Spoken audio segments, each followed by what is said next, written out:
अब के सतगुरु मिले, सब दुख आँखों रोए। चरणों ऊपर शीश धरूं, कहूँ जो कहनी होए। कबीर साईं मिलेंगे, पूछेंगे कुशलात, आद अंत की सब कहूँ, अपने दिल की बात।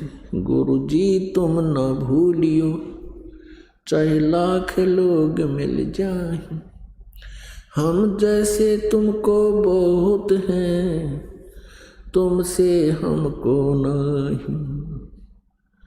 तुम्हारे विसारे क्या बने, मैं किसकी शरण में जाऊं।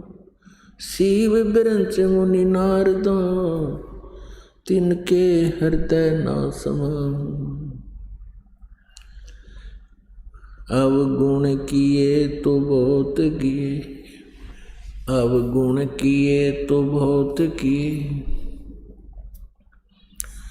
करत न मानी हारे। बावे बंदा बख्श दियो, बावे गर्दन उतार।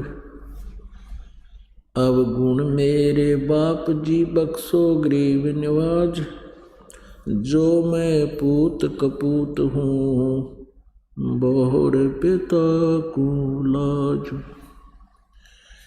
मैं अपराधी जन्म का, नख सिक भरे विकार। तुम दाता दुख भंजना, मेरी करो संभार। सूरत करो मम साइया, हम हैं भव जल माही। आप ही बह जावांगे जो, तुम न पकड़ोगे बाँ। परम पिता परमात्मा पूर्ण ब्रह्म, सर्व सृष्टि रचनहार कुल मालिक, बंदी छोड़ कबीर साहिब जी, कबीर देव जी, ये हम सभी आत्माओं के जनक हैं। ये हमारे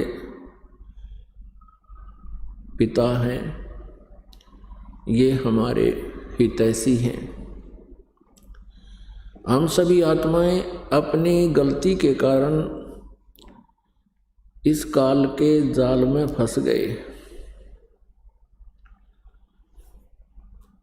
ये काल कौन है? हमारे यहाँ जन्मने और मरने के पीछे ये क्या कहानी है, क्या कारण है? आज हम चाहे कितने ही धनी हों, कितने ही हमारा परिवार संपन्न हो, एक पल में ना जाने क्या हो जाए। परिवार के परिवार मृत्यु को प्राप्त हो जाते हैं। अक्षेत्र के अक्षेत्र भूकंप या किसी अन्य प्राकृतिक आपदा के कारण विनाश को प्राप्त हो जाती है। लाखों मनुष्य मर जाते हैं, उनके बच्चे भी साथ ही मृत्यु को प्राप्त हो जाते हैं। और शेष बच्चे ये सोचते हैं कि हम कुशल हैं। परमेश्वर कबीर देव जी ने आकर के हमें ये बताया कि जिनको काल ने ग्रास कर लिया, जिनको उन आपदाओं ने नष्ट कर दिया, वो भी कुछ क्षण पहले अपने आप को कुशल समझ रहे थे। उनकी ना जाने कितनी आशाएं थी, उतनी ही आशाएं थी जितनी शेष बचे हुओं की हैं। वो स्वयं ही ना रहे, आशाएं तो कहाँ से होनी थी, कहाँ से रहनी थी। पुण्यात्माओं परमात्मा ने आके, कबीर परमेश्वर जी ने आके इस काल के षड्यंत्र का भांडाफोड़ किया है कि तुम अपनी गलती के कारण आप जी यहाँ आ गए और अब ये तुम्हें रास्ता नहीं दे रहा। इसके कारण इसका स्वार्थ है कि इस काल को जो 21 ब्रह्मांड का स्वामी है, इसको ब्रह्म भी कहते हैं। वेदों में इसे ब्रह्म कहा है, जिसका ओम नाम, ओम मंत्र है जाप करने का। ये 21 ब्रह्मांड का स्वामी है, प्रभु है, मालिक है। इसको ब्रह्म कहते हैं, इसको काल भी कहते हैं।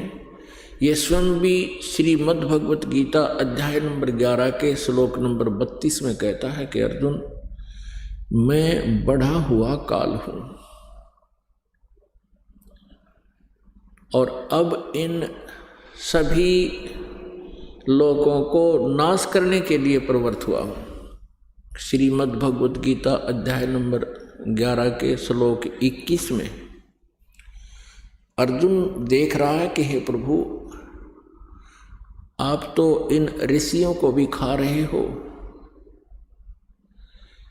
आपके सामने ये सिद्धों के समुदाय देवताओं के पूरे ग्रुप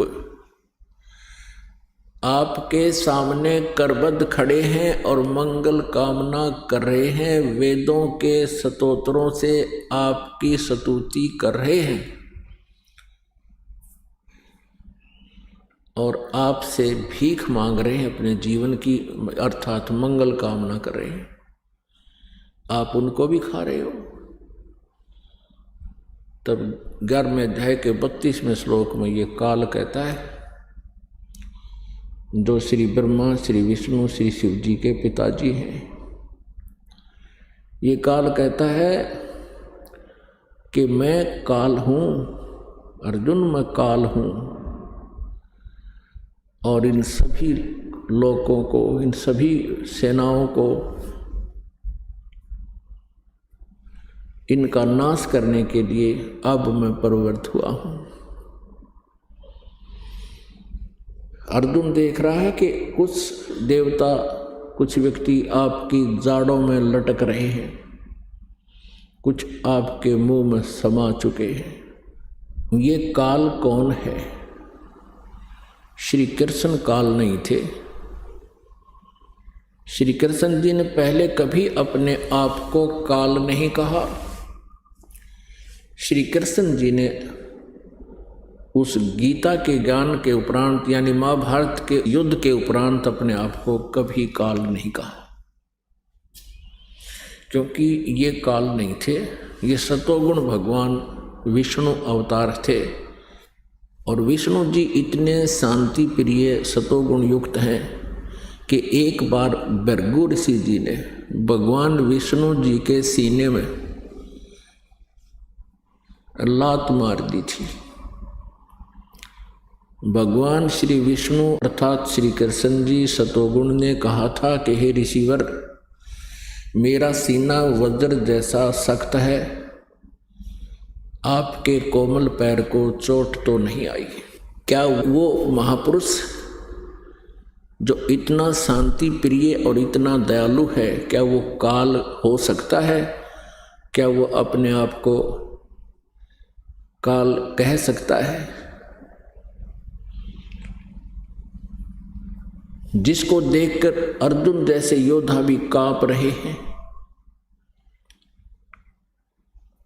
तो वो श्री कृष्ण नहीं, श्री विष्णु नहीं, वो काल था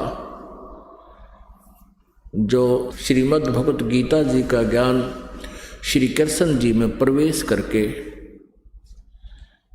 कह गया, बोल गया।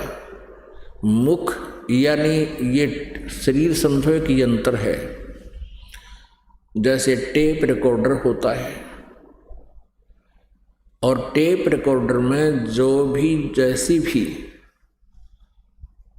कोई कैसेट डाल दी जाती है, फिर वो कैसेट बोलती है उस कैसेट वाला ही मैटर बाहर बोल रहा है, वो टेप रिकॉर्डर। श्री कृष्ण जी के शरीर अर्थात टेप रिकॉर्डर में इस काल ब्रह्म ने, काल कहो चाहे ब्रह्म कहो, इसने स्वयं प्रवेश करके और अपनी कैसेट चला दी। उसने गीता जी का ज्ञान स्वयं बोला।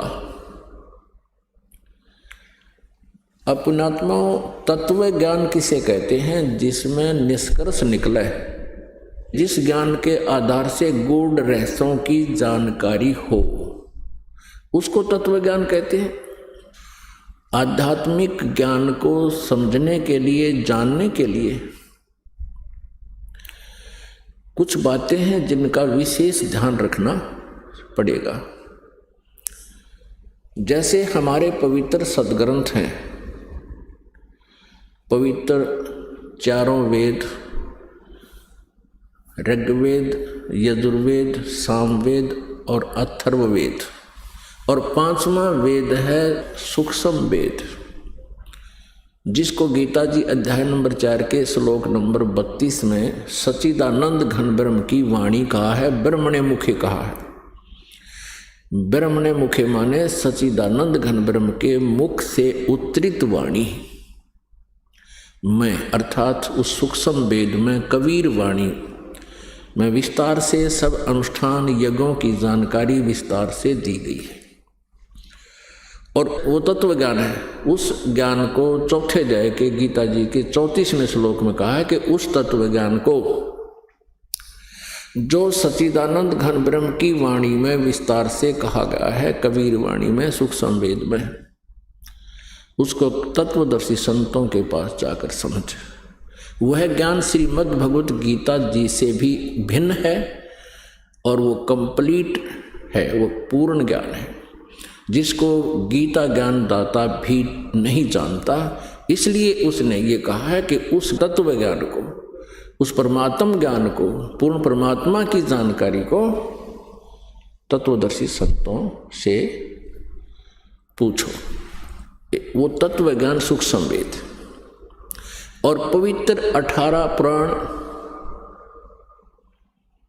पवित्र श्रीमद् भगवत गीता और पवित्र सुधा सागर, ये हमारे जो आध्यात्मिक ज्ञान का सिलेबस है, आध्यात्मिक ज्ञान का ये पाठ्यक्रम है, ये सिलेबस है। और कोई भी आचार्य, गुरु, महामंडलेश्वर जी यदि हमारे सिलेबस के आधार से, यानी हमारे पवित्र सदग्रंथों में वर्णित ज्ञान को हमें बता रहा है, तो वो ज्ञान है सही। और जो इन पवित्र सदग्रंथों में वर्णित ज्ञान के विरुद्ध ज्ञान दे रहा है, अर्थात जो सिलेबस से बाहर, पाठ्यक्रम से बाहर कोई टीचर, कोई अध्यापक पढ़ा रहा है, तो वो उसका ज्ञान सही नहीं है, उसका ज्ञान सिलेबस अनुसार नहीं है, पाठ्यक्रम के अनुसार नहीं है। तो ऐसे ही जो आध्यात्मिक टीचर हैं, आध्यात्मिक गुरु हैं, आचार्य हैं, यदि वो हमारे सदग्रंथों में वर्णित उल्लेख के आधार से वो अपना ज्ञान सुना रहे हैं, जनता को प्रवचन कर रहे हैं, तो वो ज्ञान सही है, वो अध्यापक सही है। वो क्योंकि ये जो आध्यात्मिक गुरु हैं ये भी टीचर होते हैं, ये आध्यात्मिक टीचर हैं। और हमारा सिलेबस है ये पवित्र सदग्रंथ, इनमें वर्णित विधि और ज्ञान को जो टीचर अर्थात जो आचार्य गुरु हमें बता रहा है, तो वो टीचर सही है, वो आचार्य है। और जो हमारे सदग्रंथों के विपरीत ज्ञान दे रहा है, उसको लोक वेद कहते हैं।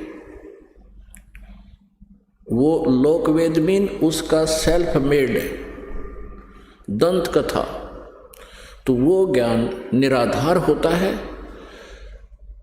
और जिस प्रकार विद्यार्थियों का नाशक होता है वो टीचर, जो सिलेबस से बाहर का ज्ञान उनके अंदर फीड कर रहा है, ठीक इसी प्रकार वो आचार्य, आध्यात्मिक टीचर, आचार्य गुरु, वो शत्रु है उस मानव समाज का, श्रद्धालुओं का, जो उसके ऊपर आश्रित हैं और वो सद्ग्रंथों के विपरीत ज्ञान दे रहा है और सद्ग्रंथों में वर्णित, शास्त्रों में वर्णित विधि से विपरीत भक्ति विधि बता रहा है, मनमाना आचरण करा रहा है। वो टीचर ठीक नहीं, वो आचार्य ठीक नहीं, वो शत्रु है आप जी का। अब ये निर्णय करना पड़ेगा कि कौन आचार्य ठीक ज्ञान दे रहा है और कौन गलत दे रहा है। श्रीमद् भगवत गीता अध्याय नंबर 16 के श्लोक नंबर 23 और 24 में स्पष्ट किया है गीता ज्ञानदाता ने कि जो शास्त्र विधि को त्याग कर मनमाना आचरण करते हैं उनको न तो सुख होता है, न उनकी गति होती है और न ही कोई सिद्धि को वो प्राप्त होते हैं, अर्थात व्यर्थ। इससे तेरे लिए 24वें श्लोक में 16वें अध्याय के गीता जी, श्रीमद् भगवत गीता अध्याय 16 के श्लोक 24 में तुरंत कहा है, इससे तेरे लिए अर्जुन कर्तव्य और अकर्तव्य की व्यवस्था में कौन सी साधना करनी चाहिए, कौन सी त्याग देनी चाहिए, नहीं करनी चाहिए, उनके लिए शास्त्र ही प्रमाण है। बात खत्म होगी। जो आचार्य या जो श्रद्धालु श्रीमद् भगवत गीता जी को सही मानता है, श्रोधार्य मानता है और इसके पाठ्यक्रम में विश्वास रखता है, और जो आचार्य अपने शिष्यों को, अनुयायियों को ये राय देता है कि गीता जी का नित्य पाठ अवश्य करना चाहिए, तो फिर वो अगर गीता जी के विरुद्ध साधनाएं बता रहा है और गीता जी के विरुद्ध वो ज्ञान दे रहा है तो वो अज्ञानी आचार्य है, वो तत्व ज्ञानहीन है, वो आध्यात्मिक ज्ञानहीन अज्ञानी है। कोई प्रश्न करते हैं किनको? हिंदू धर्म के आचार्यों, गुरुओं को। उनसे पूछते हैं कि क्या ब्रह्मा विष्णु महेश जी की मृत्यु होती है? क्या ये जन्मते मरते हैं? तो उत्तर देते हैं कि ये कभी जन्मते मरते नहीं। फिर प्रश्न किया जाता है क्या ब्रह्मा जी, विष्णु जी, शिव जी के माता पिता हैं? वो कहते हैं जब इनका जन्म मृत्यु होता ही नहीं, माता पिता का प्रश्न ही नहीं। यदि ये उत्तर कोई आचार्य देता है या कोई गुरु देता है, वो अज्ञानी व्यक्ति है, वो लोक वेद सुना रहा है, वो दंत कथा सुना रहा है और इन भोली श्रद्धालुओं को, इन विश्वासियों को, या जो उस पर विश्वास किए बैठे हैं उसको, उस अज्ञानी को और संत आचार्य मान कर बैठे हैं, उनका जीवन नाशक है। ईसा मसीह जी ने कहा था जनता को, श्रद्धालुओं को, कि तुम जिनको गुरु मानते हो वो गुरु नहीं है, उनके पास आध्यात्मिक ज्ञान नहीं है। वो तुमसे इतना मीठा बोलते हैं, तुम उनको एक नेक व्यक्ति मानते हो, लेकिन वो तुम्हारे जीवन के खाने वाले राक्षस हैं। जैसे तुम उनको भेड़ मानते हो, वो भेड़ के रूप में भेड़िया है। और इसी बात का दुख माना था उन दुष्ट नकली गुरुओं ने और उस महापुरुष को मौत के घाट पहुंचवा दिया, जनता को सत्य से परिचित नहीं होने दिया। अब वो तो 2000 वर्ष पहले की बातें हैं, अब समाज शिक्षित है, इन नकलियों की दाल अब गलेगी नहीं। सदग्रंथ हमारे पास हैं और सदग्रंथों में हम इन तथ्यों को जब देखेंगे फिर उन नकली गुरुओं को धिक्कार देंगे कि जुबान बंद कर लो, बस बहुत हो लिया तुम्हारा। अभी तक इन श्रद्धालुओं को अपने ही सदग्रंथों की जानकारी नहीं है। किसी भी पवित्र धर्म के श्रद्धालुओं को अपने धर्म के सदग्रंथों की जानकारी नहीं है। वो हमें क्या संदेश दे रहे हैं? उनके गुरुओं ने जो भी लोक वेद सुनाया है उसको उन्होंने शास्त्र वाला ज्ञान मानकर शिरोधार्य कर रखा है, वो बिल्कुल व्यर्थ है। अब प्रसंग चल रहा है कि ये जो काल कौन है और ब्रह्मा विष्णु महेश की क्या जन्म मृत्यु होती है। अब ब्रह्मा जी, श्री विष्णु जी, श्री शिव जी की जानकारी हमें उनकी जीवनी से हुई है और इन महापुरुषों की जीवनी कहाँ वर्णित है? पुराणों में। जितने भी पवित्र हिंदू धर्म के आचार्य गुरु हुए हैं वो यही कहते हैं कि शिव पुराण में ऐसा लिखा है, विष्णु पुराण में ऐसा लिखा है और ब्रह्मा पुराण में ऐसा लिखा है, श्री देवी पुराण में ऐसा लिखा है और श्रीमद् भगवद गीता में ऐसा लिखा है और पवित्र वेदों में ऐसा लिखा है। तो उनके इस वक्तव्य को हमने सच्चा माना क्योंकि ये संस्कृत जानते हैं, सभी सदग्रंथ संस्कृत में लिपिबद्ध है। तो भोले श्रद्धालुओं ने उन अज्ञानियों के वक्तव्यों को शास्त्र अनुकूल मानकर शिरोधार्य कर रखा है। अब परमेश्वर पूर्ण ब्रह्म कबीर देव जी सारी सृष्टि के रचनहार ने स्वयं आकर के इस काल के जाल का भांडा फोड़ किया है। इसने जो जुल्म अत्याचार हमारे ऊपर कर रखे हैं उस परमेश्वर ने स्वयं आकर हमें बताया। 600 वर्ष पहले परमेश्वर कबीर देव जी ने यही ज्ञान दिया था जो आज पवित्र पुराणों में, पवित्र वेदों में, पवित्र श्रीमद् भगवद गीता जी में आज वर्णित पाया, उनके अंदर लिखा पाया। और उस समय के ये नकली गुरु आचार्य ये कहा करते थे कबीर जी तो जुलाहा है और शूद्र जाति से संबंध रखता है, इसको किसी ब्राह्मण ने शिक्षा नहीं दी, ये सदग्रंथों के बारे में क्या जाने, ये झूठ बोल रहा है। परमेश्वर 600 वर्ष पहले कहा करते थे कि ब्रह्मा विष्णु महेश जी ये नासवान हैं, इनकी जन्म मृत्यु होती है, ये अविनाशी नहीं है, ये कंप्लीट गॉड नहीं है, ये अखिल ब्रह्मांड के नायक नहीं है, ये पूर्ण परमात्मा नहीं है। और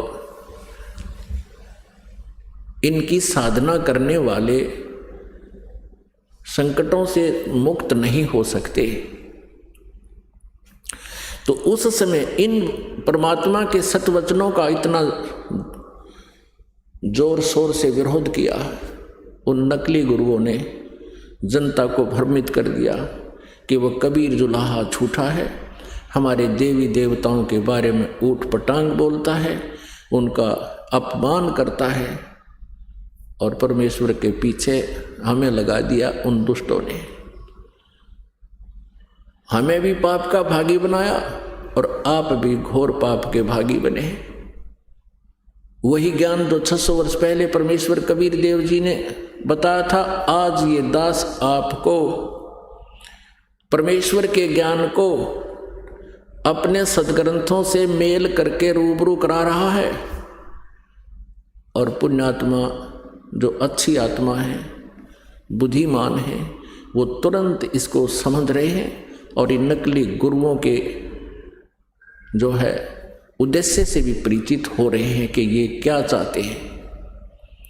इनका उद्देश्य सदा ये रहा है कि हम जनता को सच्चाई से दूर रखें ताकि इनके ये रोजी रोटी बनी रहे, इनका आचार्य पद सुरक्षित रहे, इनका गुरु पद सुरक्षित रहे और इनको जनता के कल्याण से कोई लेन देन नहीं। यदि ये सत्य में वास्तव में जनता के हित ऐसी हैं, ये गुरु नकली और ये महंत अपना जीवन नष्ट कर रहे हैं, अगर ये हित ऐसी हैं तो इस ज्ञान को समझे और गहराई से सोचे तुम क्या कर रहे हो, क्या करना चाहिए था, तुम कितने दोषी हो भगवान के, और स्वीकार करें, सरेंडर करें इस ज्ञान के सामने कि हमारे पास ज्ञान नहीं है, नहीं तो आओ मैदान में और प्रमाणित करो अपने ज्ञान को किसी सदग्रंथ के साथ से। अब यह आध्यात्मिक ज्ञान चर्चा एक प्रोग्राम स्पॉन्सर करवाया जा रहा है भक्तों के द्वारा। अब इसमें देखते हैं कितने लोग आते हैं। यदि ये हितैषी है जनता के तो आएंगे और अपने विचार व्यक्त करेंगे और साथ में फिर दास भी अपना टिप्पणी करेगा और विचार देगा। अब जिसको अच्छा लगेगा पुण्यात्मा स्वीकार कर लेंगी, ये भ्रमित ना रहेंगी। अपनी अपनी कह रहे हैं, लोक वेद सुना रहे हैं, तो वो लोक वेद अब पता चल जाएगा जो सदग्रंथों से मेल खाता है वो ज्ञान तत्व ज्ञान है, और जो सदग्रंथों से शास्त्रों से बाहर है, आउट ऑफ सिलेबस उनके विचार हैं, तो वो तत्व ज्ञान नहीं, वो कोरा अज्ञान है। अब आपके समक्ष ये रूबरू करते हैं कि श्री ब्रह्मा जी, श्री विष्णु जी, श्री शिव जी नासवान हैं, इनकी जन्म मृत्यु होती है, इनके माता पिता हैं। ये देखिएगा श्रीमद देवी भागवत, गीता प्रेस गोरखपुर, और ये कहाँ से प्रकाशित है, संपादक हैं हनुमान प्रसाद पोदार, चिमनलाल गोस्वामी, गीता प्रेस गोरखपुर से प्रकाशित है। इसके तीसरे स्कंद में प्रश्न नंबर 123 पर भगवान विष्णु जी स्वयं स्वीकार कर रहे हैं, विष्णु जी कहो तो श्री कृष्ण जी कहो, तुम शुद्ध स्वरूपा हो, यह सारा संसार तुम ही से उद्भासित हो रहा है। अपनी माता दुर्गा की स्तुति करते हुए श्री विष्णु जी बोल रहे हैं, मैं ब्रह्मा और शंकर हम सभी तुम्हारी कृपा से विद्यमान हैं। हमारा आविर्भाव माने जन्म और तिरोभाव माने मृत्यु हुआ करता है। हमारा तो जन्म और मृत्यु होता है, केवल तुम ही नित्य हो, जगत जननी हो, प्रकृति और सनातनी देवी हो। भगवान शंकर बोले, देवी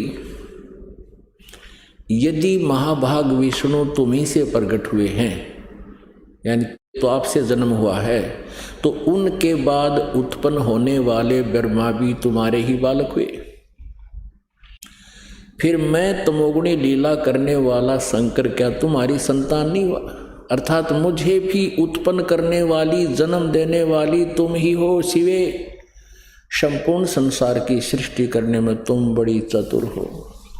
इस संसार की सृष्टि, स्थिति और संहार में तुम्हारे गुण सदा समर्थ हैं। उन्हीं तीनों गुणों से उत्पन्न हम, यानी रजगुण ब्रह्मा, सतगुण विष्णु, तम गुण शिव जी, तीनों गुणों से उत्पन्न हम ब्रह्मा, विष्णु एवं शंकर नियमानुसार कार्य में तत्पर रहते हैं। हम ये तीनों देवता तो जगत का कार्य संभाले रहते हैं और तुम्हारे ही रूप हैं। पुण्यात्माओं, इस पवित्र श्रीमद देवी भागवत अर्थात शक्ति पुराण ने, दुर्गा पुराण ने 4 कंसेप्ट क्लियर कर दिए इस थोड़े से पवित्र उल्लेख ने। एक तो ये सिद्ध कर दिया कि श्री ब्रह्मा जी, श्री विष्णु जी, श्री शिव जी की जन्म मृत्यु होती है, ये अविनाशी नहीं है। दूसरा ये कंसेप्ट सिद्ध कर दिया कि ये दुर्गा इनकी माता है। दूसरा कंसेप्ट ये क्लियर हो गया कि दुर्गा श्री ब्रह्मा जी, श्री विष्णु जी, श्री शिव जी की जन्मदात्री है। जिस परब्रह्म के विषय में ज्ञान और अज्ञान से पूर्ण उक्तियों द्वारा इस प्रकार विकल्प किए जाते हैं, उसने कुछ काल के बाद द्वितीय की इच्छा प्रकट की। उसके भीतर एक से अनेक होने का संकल्प उदित हुआ। तब उस निराकार परमात्मा ने अपनी लीला शक्ति से अपने लिए मूर्ति की कल्पना की। जो मूर्ति रहित परम ब्रह्म है, उसकी मूर्ति भगवान सदाशिव हैं। अर्वाचीन और प्राचीन विद्वान उन्हीं को ईश्वर कहते हैं। उस समय एकाकी रहकर सब इच्छानुसार विहार करने वाले उन सदाशिव ने अपने विग्रह से स्वयं ही एक स्वरूप भूता शक्ति की सृष्टि की। अपनात्माओं, ये सदाशिव कौन है जो निराकार से साकार हुआ कह रहे हैं? ये काल है, इसको ब्रह्म भी कहते हैं। उस समय एकाकी रहकर सब इच्छानुसार विहार करने वाले उन सदाशिव ने अपने विग्रह से स्वयं ही एक स्वरूप भूता शक्ति की सृष्टि की, जो उनके अपने श्री अंग से कभी अलग होने वाली नहीं थी। उस पराशक्ति को प्रधान प्रकृति गुणवती माया, ये दुर्गा के बारे में कहा जा रहा है। बुद्धि तत्व की जननी और विकार रहित बताया गया है। वह शक्ति अंबिका कही गई है, जो इस काल के शरीर से निकली थी, उसका वर्णन है। उसी को प्रकृति, ये याद रखना, प्रकृति भी दुर्गा को कहते हैं। और वो प्रकृति अलग है, जो 5 तत्व और 3 गुण वाली, वो अलग है। ये प्रकृति दुर्गा के विषय में कहा है। उसी को प्रकृति सर्वेश्वरी और त्रिदेव जननी, श्री ब्रह्मा जी, श्री विष्णु जी, श्री शिव जी की माता, उसके जन्म देने वाली कहा गया है। नित्य और मूल कारण भी कहते हैं। सदाशिव द्वारा प्रकट की गई उस शक्ति के 8 भुजाएं हैं। नाना प्रकार के आभूषण उसके श्री अंगों की शोभा बढ़ाते हैं। स्पष्ट हो गया, दुर्गा के विषय में जानकारी है। वह देवी नाना प्रकार की गतियों से संपन्न है और अनेक प्रकार के अस्त्र शस्त्र धारण करती है। इसको प्रकृति भी कहते हैं, ये ध्यान रखना। और यही त्रिदेव जननी है। श्री ब्रह्मा, श्री विष्णु, श्री शिव जी की माँ है, जन्मदात्री है। एका एकनी होने पर भी वह माया संयोग वसात अनेक हो जाती है। वे जो सदाशिव हैं, ये है वो काल जो गीता बोल रहा था श्री कृष्ण में प्रवेश करके। वे जो सदाशिव हैं, उन्हें परम पुरुष ईश्वर, शिव, शंभु और महेश्वर कहते हैं। अब ये देखना, 101 पृष्ठ पर यह कंसेप्ट क्लियर होगा रुद्र संहिता का। वे अपने सारे अंगों में भस्म रमाए रहते हैं। उन काल रूपी ब्रह्म ने, स्पष्ट हो गया, काल रूपी ब्रह्म, इसको काल कहो चाहे ब्रह्म कहो, काल रूपी ब्रह्म कहो, एक ही समय शक्ति के साथ, यानी दुर्गा के साथ, ये नाथ नहीं है, दुर्गा के साथ शिवलोक नामक अक्षेत्र का निर्माण किया था। उस उत्तम अक्षेत्र को काशी कहते हैं। वह परम निर्वाण व मोक्ष का स्थान है जो सबके ऊपर विराजमान है। वे प्रिया और प्रियतम रूप शक्ति और शिव, दुर्गा और ये काल है, काल रूपी ब्रह्म, यानी प्रिया प्रियतम पति पत्नी रूप में जो परम पद स्वरूप है, उस मनोरम अक्षेत्र में नित्य निवास करते हैं। यहाँ देखिएगा, देवर से एक समय उस आनंद वन में रमण करते हुए शिवा और शिव के मन में यह इच्छा हुई कि किसी दूसरे पुरुष की भी सृष्टि करनी चाहिए, यानी एक पुत्र को जन्म देना चाहिए, जिस पर यह सृष्टि संचालन का महान भार रखकर हम दोनों केवल काशी में रहकर इच्छा अनुसार वितरे और निर्वाण धारण करें। यहाँ देखना, ऐसे निश्चय करके शक्ति सहित सर्वव्यापी परमेश्वर शिव ने अपने वाम भाग के 10वें अंग पर अमृत मल दिया, यानी पति पत्नी व्यवहार किया दुर्गा और काल ने। फिर तो वहाँ से एक पुरुष प्रकट हुआ, एक पुत्र की उत्पत्ति हुई, एक लड़का उत्पन्न हुआ। अब 102 पृष्ठ पर देखिएगा।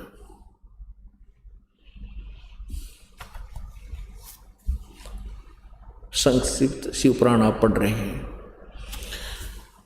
यहाँ देख, ज़्यादा ना दिखाएंगे इतना दिखाएंगे।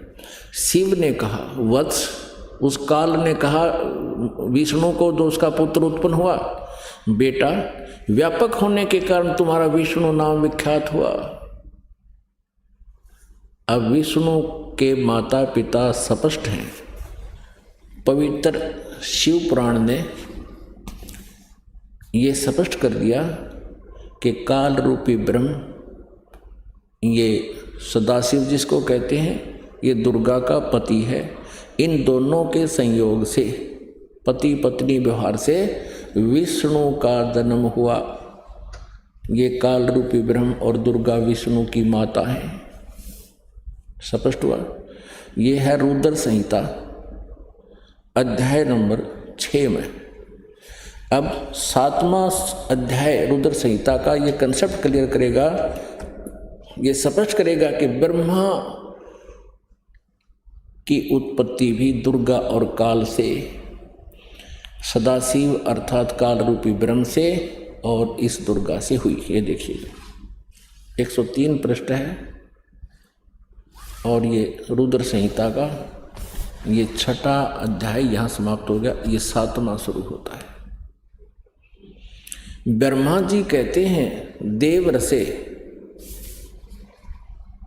तत्पश्चात कल्याणकारी परमेश्वर सांब सदाशिव ने पूर्वोत्तर प्रयत्न करके जैसे विष्णु की उत्पत्ति हुई है, मुझे अपने दाहिने अंग से उत्पन्न कर दिया। अब ये स्पष्ट हो गया कि काल रूपी ब्रह्म अर्थात सदाशिव जिसको कहते हैं, उससे और दुर्गा से श्री विष्णु जी और श्री ब्रह्मा जी का जन्म हुआ। अब श्री विष्णु जी और श्री ब्रह्मा जी के माता पिता ये काल रूपी ब्रह्म और ये दुर्गा देवी है। ये हमारे सदग्रंथ बता रहे हैं और इनकी जीवनी बता रही है। आज तक जो भी ये नकली गुरु आचार्य कह रहे हैं, इनके कोई माता पिता नहीं, अजरो अमर हैं, वो नकली हैं, उनसे बचो, उनके पास कोई ज्ञान नहीं है। और अपने सदग्रंथों को स्वयं पहचानो और इस दास के पास आओ, अपना कल्याण करवाओ। बहुत योग बीत गए यहाँ इस धोखे में अपना जीवन नष्ट करते हुए। अब आपको दिखाते हैं श्री शिव जी, शिव के महेश के माता पिता कौन है। अब इसी रुद्र संहिता के प्रश्न नंबर 110 पर अर्थात अध्याय 9 के लास्ट में अब आपको कल दिखाते हैं कि ये श्री ब्रह्मा जी, श्री विष्णु और श्री महेश अर्थात रुद्र से ये काल रूपी ब्रह्म, ये सदाशिव इनसे भिन्न है। यहाँ पर ये अनुवाद करता, क्योंकि ये केवल हिंदी में अनुवादित है, मूल संस्कृत अलग पुस्तक में लिखी है। तो ये विचलित हो गया कि शिव जी से शिव जी की उत्पत्ति कैसे लिखूं, मेरा मजाक हो जाएगा। इनको ज्ञान तो था नहीं, फिर भी कहते हैं सच्चाई नहीं छुपती। चोर चुरावे तूंबड़ी और गड्ढे पानी में, वो गड्ढे वह ऊपर आवे, इन्हों सच्चाई छनी ना। इन तत्वज्ञानहीन अनुवादकर्ताओं ने, ऋषि आचार्यों ने सदग्रंथों के अनुवादों में बहुत फेरबदल अनर्थ कर दिया, लेकिन फिर भी ये सच्चाई को छुपा नहीं सके।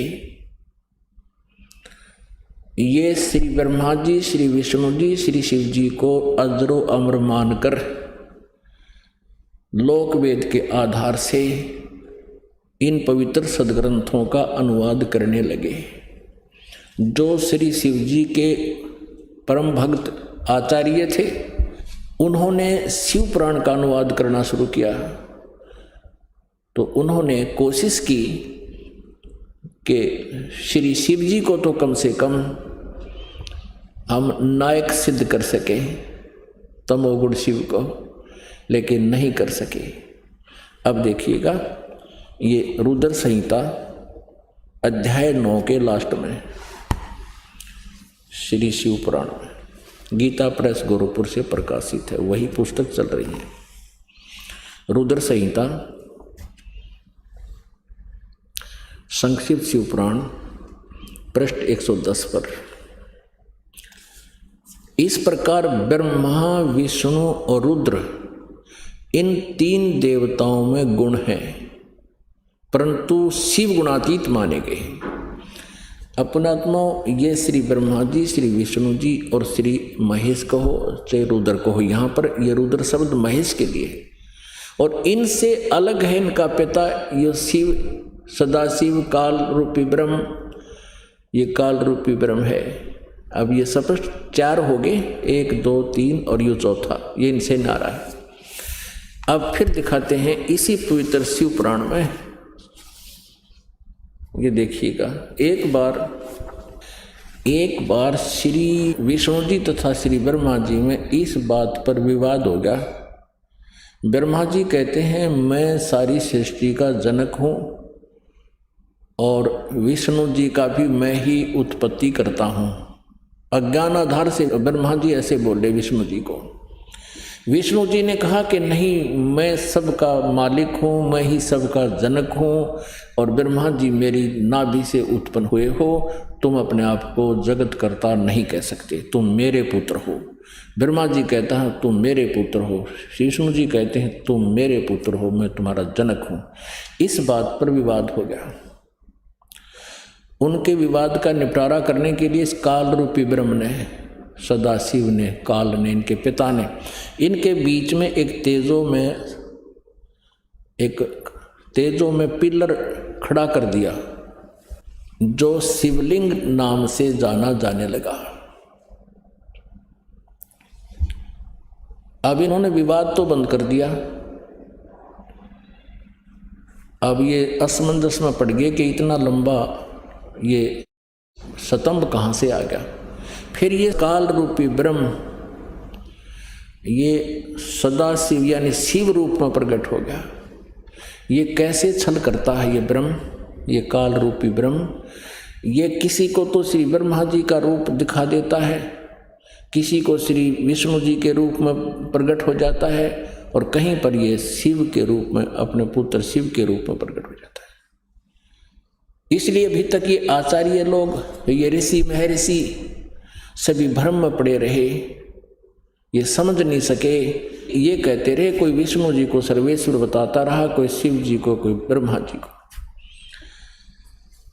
तो फिर वो प्रकट होकर के इनको समझाता है कि तुम भगवान नहीं हो। ब्रह्मा जी विष्णु जी को ये काल रूपी ब्रह्म कहता तुम भगवान नहीं हो, तुमने अपने आप को भगवान मान लिया, ईश मान लिया, ये तुम्हारी गलती है। इसको दुरुस्त करने के लिए मैं अब रण स्थान पर आया हूं।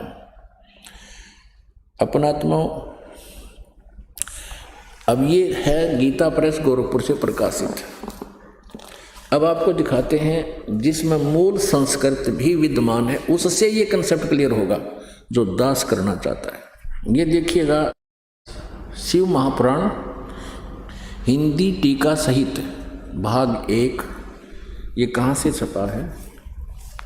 श्री शिव महापुराण विद्या वारिधि पंडित ज्वाला प्रसाद जी मिश्रकृत हिंदी टीका सहित है। खेमराज श्री कृष्ण दास प्रकाशन बम्बई से ये छपा है, ये प्रकाशित है, इसके प्रकाशक हैं ये है अथ श्री शिव महापुराणम भाषा टीका सहितम प्रारंभते। अब हम इसमें संस्कृत भी विद्यमान है। पृष्ठ नंबर 11 से प्रारंभ करेंगे। शिव पुराण विद्वेश्वर संहिता अध्याय 6। ये देखिए, नंदी केश्वर बोले हे योगिंद्र, आगे एक समय विष्णु भगवान शेष शैया पर अपने गरुड़ आदि पार्षदों से संयुक्त लक्ष्मी सहित शयन करते थे। उस समय ब्रह्म ज्ञानियों में श्रेष्ठ ब्रह्मा जी अपनी इच्छा से वहाँ आए विष्णु जी के पास। सब प्रकार सुंदर सेज पर शयन करते हुए कमल लोचन विष्णु जी से पूछने लगे, तुम कौन हो जो मुझे देखकर अभिमानी पुरुष के समान शयन करते हो? वत्स, बेटा। ब्रह्मा जी कहने लगे विष्णु को, बेटा उठो, देखो मैं तुम्हारा स्वामी आया हूं। आए हुए गुरु को देखकर जो अभिमान करता है उस द्रोही मूड का प्रायश्चित होना उचित है। यह सुनकर विष्णु जी के अंतर में तो क्रोध हुआ, यानी अंदर तो बहुत गुस्सा हुआ, पर उसको ऊपर ना दिखाया विष्णु जी ने, परंतु बाहर से शांत रहे और बोले, वत्स। विष्णु जी ब्रह्मा जी को बोले, बेटा तुम्हारा मंगल हो, बैठो, इस आसन पर विराजो। इस समय तुम्हारा नेत्र कुटिल और मुख वक्र क्यों हो रहा है? यानी गुस्से में हो रहे थे ब्रह्मा जी, ये सुनकर, पुत्र शब्द सुनकर विष्णु जी से। ब्रह्मा जी बोले, वत्स विष्णु, हे बेटा विष्णु, तुमको समय के प्रभाव से अभिमान है। हे पुत्र, मैं तुम्हारा रक्षक और जगत का पिता मैं हूँ। विष्णु जी बोले, यह तो सब जगत मुझ में स्थित है, तुम चोर के समान किस प्रकार अपना कहते हो? अब देखिए इनका लठ बाजेगा, किस प्रकार अपना कहते हो? तुम मेरी नाभि कमल से उत्पन्न हुए हो, इससे मेरे पुत्र हो, मुझे पुत्र कहना व्यर्था है। नंदीकेश्वर बोले, इस प्रकार ब्रह्मा विष्णु दोनों ही रजोगुण से मुग्ध होकर विवाद करने लगे। लठ पर इनका झगड़ा हो गया।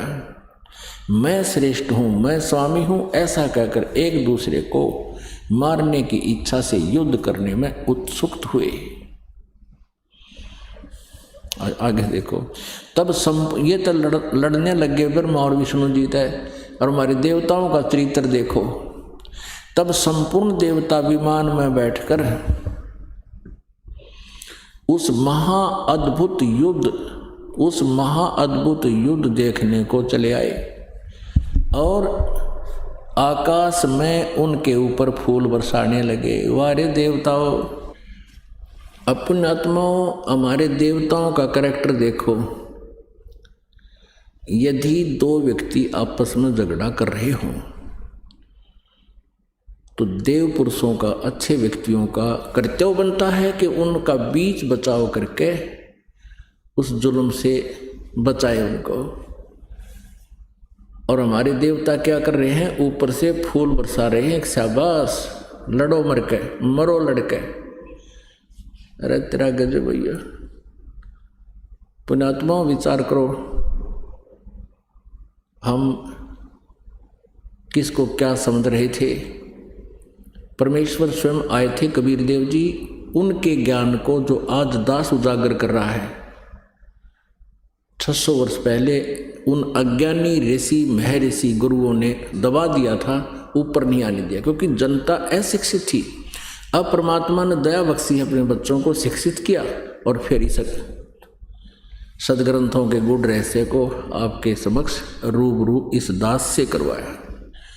अब प्रसंग ये भी चल रहा है कि श्री ब्रह्मा और श्री विष्णु और ये शिव महेश जो काल के पुत्र हैं, ये प्रभु नहीं हैं, ये ईश नहीं हैं, ये इनका पिता, और ये शिव पुराण स्पष्ट कर रही है। देखिएगा, ये देखिएगा, शिव पुराण वही शिव पुराण है, 17 पृष्ठ, अध्याय 9, विद्वेश्वर संहिता भाग 1 अध्याय 9। अब ये संक्षिप्त में दिखा रहा हूँ। उन दोनों की अज्ञानता और वैर को दूर करने के अर्थ दोनों से कहा। किसने? ये काल सदा सदाशिव काल रूपी ब्रह्म आ गया बीच में, सतम खड़ा कर दिया। मैं केवल संक्षिप्त सुना रहा हूँ आपको, आप पढ़ सकते हो इसको। वो क्या कह रहा है, मेरे सकल और निष्कल भेद से दो स्वरूप हैं, परंतु और ईश्वर नहीं, इस कारण से उनके दो रूप नहीं हो सकते। पहला सतम रूप जो बीच में पिलर खड़ा करा था और पीछे मूर्तिमान रूप धारण किया, यानी अब खड़ा है शिव रूप में। इसमें ब्रह्म रूप निष्कल है और ईश रूप सगुण है। मेरे ये दोनों रूप सिद्ध हैं, दूसरे किसी के नहीं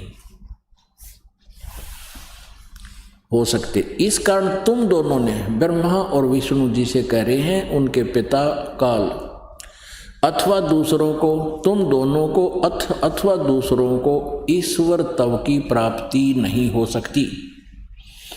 तुमने जो अज्ञानता से अपने को ईश माना, यह बड़ा कहते तुमने अपने आप को भगवान मान लिया, प्रभु मान लिया। तुम प्रभु नहीं हो,